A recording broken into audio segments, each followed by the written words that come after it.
किसी भी बाथरूम के अंदर फिटिंग और फिक्सचर्स के अंदर क्या-क्या चीज़ें आती है। अगर आप अपने घर के लिए बाथरूम के फिटिंग फिक्सचर्स ऑर्डर कर रहे हो, तो ये वीडियो आपके लिए बहुत ज़रूरी है। अगर आप एक आर्किटेक्ट हो, तो भी ये वीडियो आपके लिए बहुत ज़रूरी है, क्योंकि इस वीडियो में हम जान जाएँगे कि किसी भी बाथरूम के अंदर क्या-क्या फिटिंग फिक्सचर आती है। शावर एरिया के अंदर कौन से फिटिंग फिक्सचर आते हैं, डब्ल्यूसी के अंदर कौन से फिटिंग एंड फिक्सचर्स आते हैं, वॉश बेसिन के लिए आपको क्या-क्या चीज़ें चाहिए, बोतल ट्रैप से लेके शावर हेड तक, डाइवर्टर से लेके बेसिन मिक्सर तक। इस वीडियो के अंदर हर एक चीज़ बताने वाला हूँ, इसके बाद कोई भी डाउट नहीं बचेगा। मेरा नाम है अरुण अहलावत और मैं एक आर्किटेक्ट हूँ। वीडियो शुरू करने से पहले मेरे चैनल को सब्सक्राइब कर लीजिए, इस तरीके की वीडियो आप तक पहुँचती रहेगी। बेल आइकन को दबा दीजिए ताकि आपको नोटिफिकेशन मिल जाए। चलिए वीडियो शुरू करते हैं। सबसे पहले अगर मैं बाथरूम की बात करूँ, इसके अंदर 3 मेजर पार्ट होते हैं। सबसे पहला होता है शावर एरिया, दूसरा पार्ट होता है डब्ल्यूसी वाला एरिया एंड तीसरा होता है बेसिन वाला एरिया। शावर एरिया के अंदर मेनली 2-3 कंपोनेंट होते हैं। सबसे पहला होता है डाइवर्टर, जिससे आप पानी को कंट्रोल करते हो। दूसरा होता है शावर और तीसरा नॉर्मली यहाँ पे एक स्पाउट होता है कि अगर आपको कोई भी बाल्टी भरनी है या कुछ भी आपको नॉर्मल पर्पस के लिए यूज़ करना है पानी, तो आप स्पाउट से पानी भर सकते हैं। डब्ल्यूसी वाले एरिया के अंदर हमारी एक डब्ल्यूसी होती है, एक फ्लश प्लेट होती है, फिर आपके इसके अंदर कंसील्ड टैंक होता है जिसके अंदर पानी भरा जाता है, और उसके साथ आपके पास यहाँ पे या तो टॉयलेट पेपर होल्डर होता है या फिर हेल्थ फॉसेट होता है, जिससे आप समझते हैं क्या करना है, राइट।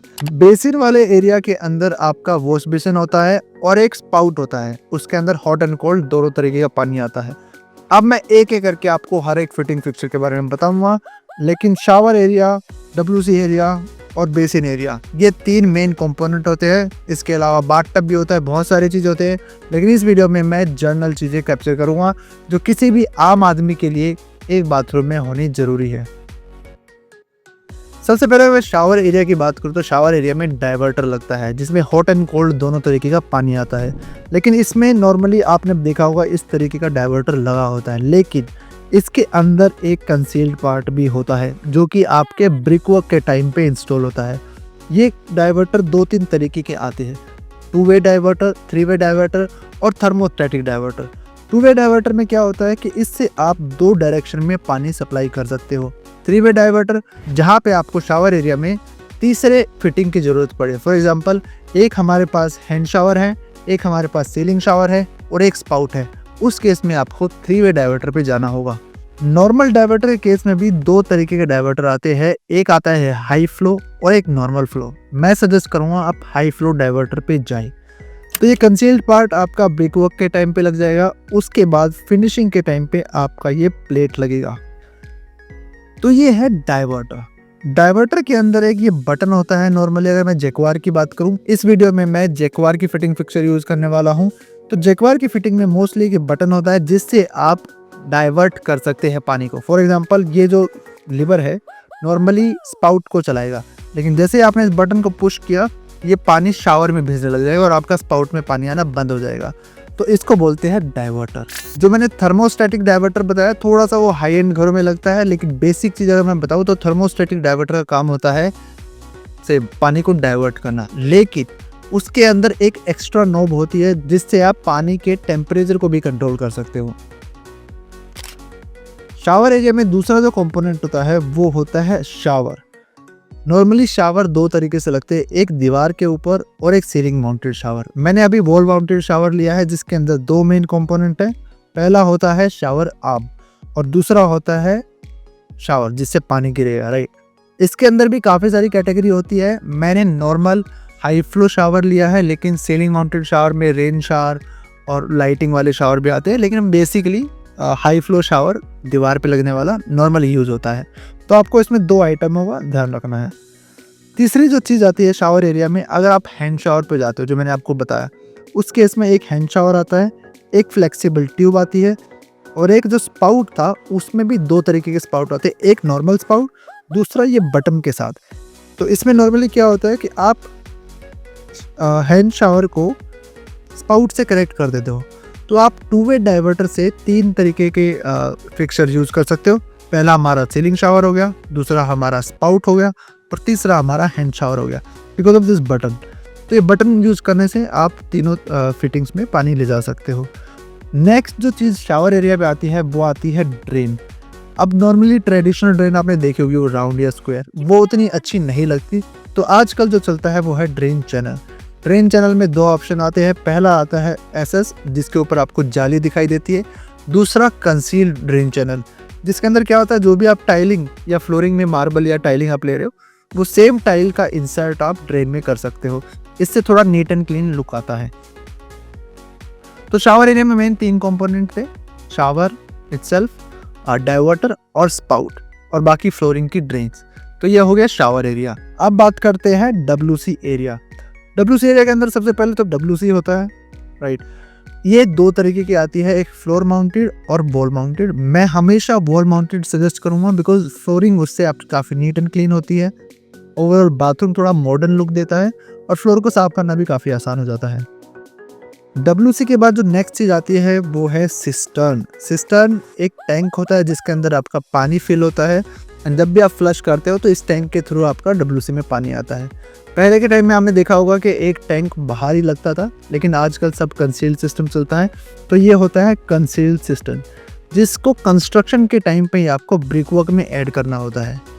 नेक्स्ट जो आती है वो है flush plate. Flush plate normally Jaquar में काफ़ी तरीके के डिज़ाइन आते हैं और एक ही सिस्टम पे वो सारी फ्लश प्लेट फिक्स हो जाती हैं। इसमें 2 बटन होते हैं। एक होता है नॉर्मल फ्लश बटन जिससे आप मान लीजिए आप यूरिन करने जाते हैं तो उसमें थोड़ा कम पानी चाहिए होता है, और दूसरे नंबर के लिए आपको बड़ा बटन दबाना होता है तो पानी ज़्यादा जाता है। तो ये था डब्ल्यूसी का मेन कंपोनेंट। तो ये थे डब्ल्यूसी के मेन कंपोनेंट्स। इसके बाद डब्ल्यूसी भी बहुत तरीके की आती है, ऑटोमेटिक डब्ल्यूसी आती है, सेमी ऑटोमेटिक आती है, लेकिन normally WC basic wall mounted WC is sufficient for your bathroom. अब नेक्स्ट अगर बात करें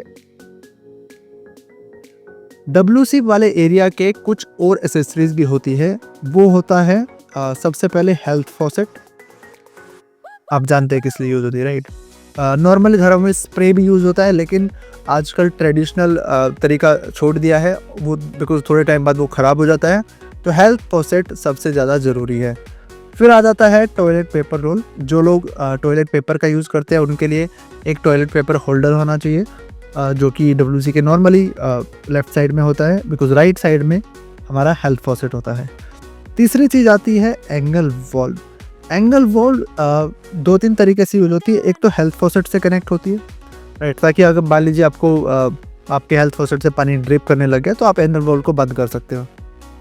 गीज़र के केस में भी एंगल वॉल्व यूज़ होती है। 2 एंगल वॉल्व लगती है हॉट एंड कोल्ड की। तो गीज़र के लिए भी आप ये वाली एंगल वॉल्व्स ऑर्डर करेंगे या फिर आप खरीदेंगे, राइट। नेक्स्ट आता है ड्रेन। जैसे मैंने बताया था ट्रेडिशनल ड्रेन आती है। इसमें एक ऑप्शन और आता है, जैसे मैंने आपको कंसील्ड ड्रेन बताया वैसे ही डब्ल्यूसी में भी कंसील्ड ड्रेन का ऑप्शन आता है। तो इट इज़ बेटर कि आप वो सिमिलर ड्रेन लें। नेक्स्ट जो एरिया आता है वो है वॉश बेसिन का एरिया। वॉश बेसिन में 2-3 चीज़ें होती है। सबसे पहले बेसिन की टाइप को समझते हैं तो नॉर्मली 2 टाइप के आते हैं। एक होता है काउंटर टॉप बेसिन जो आपके काउंटर टॉप के ऊपर लगता है। एक होता है अंडर काउंटर बेसिन जो कि आपके काउंटर के नीचे चले जाता है। तो ये है अंडर काउंटर और ये नॉर्मली इस काउंटर के ऊपर प्लेस्ड होता है। बेसिन को ड्रेन से कनेक्ट करने के लिए एक कपलिंग लगती है, इसको बोलते हैं वेस्ट कपलिंग। ये आपके बेसिन के डिज़ाइन और साइज़ के हिसाब से वेंडर अपने आप ही रेकमेंड कर देता है, लेकिन ये भी लेना बहुत ही ज़रूरी है। वेस्ट कपलिंग के बाद ये वाली हमारी बोतल ट्रैप से कनेक्ट हो जाती है एंड ये फिर हमारा बाहर की मेन ड्रेन से कनेक्ट हो जाता है। तो बोतल ट्रैप सबसे ज़रूरी है बेसिन के लिए। वो फ्लेक्सिबल पाइप का ज़माना जा चुका है, वो बिल्कुल भी मत लीजिए। बोतल ट्रैप लीजिए, ये इजी टू क्लीन है और देखने में भी अच्छा लगता है। इसके बाद जो बेसिन में सेकंड चीज़ होती है वो होता है इसका स्पाउट, जिसे हम नॉर्मली बेसिन मिक्सर बोलते हैं। इसमें भी हॉट एंड कोल्ड दोनों ही आते हैं। तो ये हो गया हमारा एक्सपोज प्लेट। जैसे डाइवर्टर के केस में एक कंसील्ड पार्ट था, एक एक्सपोज पार्ट था, वैसे ही इसमें भी कंसील्ड पार्ट होता है और एक एक्सपोज पार्ट होता है। नेक्स्ट जो एसेसरी इसके लिए होती है वो होती है हैंड टॉवल के लिए एक रिंग होती है। ये 2-3 शेप में आती है, नॉर्मली रिंग राउंड भी यूज होती है, बट स्क्वायर में भी ऑप्शन आता है। तो ये हो गया बेसिन एरिया के फिक्सचर्स, जिसके अंदर मैंने आपको एसेसरीज भी बता दी।